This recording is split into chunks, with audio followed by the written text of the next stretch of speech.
partager une partie du quotidien des femmes et des hommes qui concourent à notre sécurité, pour constater, sur le terrain, les effets des augmentations de moyens votés à l'Assemblée, pour comprendre les difficultés rencontrées, les insuffisances de l'action publique, mais aussi pour voir ce qui marche, pour tirer les leçons de l'expérience des policiers municipaux, gendarmes, policiers nationaux, CRS, et pour leur témoigner du soutien de leurs députés. 2 journées d'immersion à Nantes, Orvault et Sautron auprès de celles et ceux qui, tous les jours, garantissent notre sécurité. La première leçon que je tire de cette expérience, c'est que notre sécurité, c'est une chaîne qui relie des acteurs différents, mais au destin lié. Tout ce qui affaiblit les uns, affaiblit les autres. Ainsi, une police municipale armée, comme à Sautron ou Orvault, sécurise les policiers municipaux eux-mêmes. Ils savent qu'en cas d'attaque, ils ont les moyens de se défendre.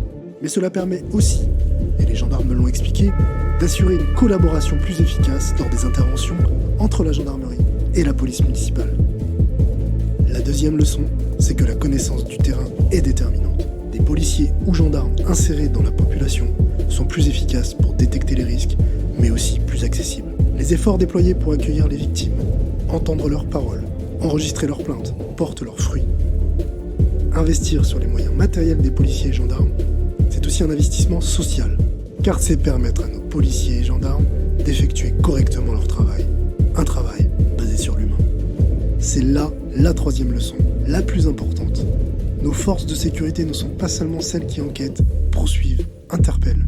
Ce sont aussi celles qui écoutent, rassurent, interviennent lorsque nous sommes démunis face à une agression, un délit, ou lors d'accidents de la circulation qui, parfois, bouleversent nos vies. Elles protègent nos biens et nos vies.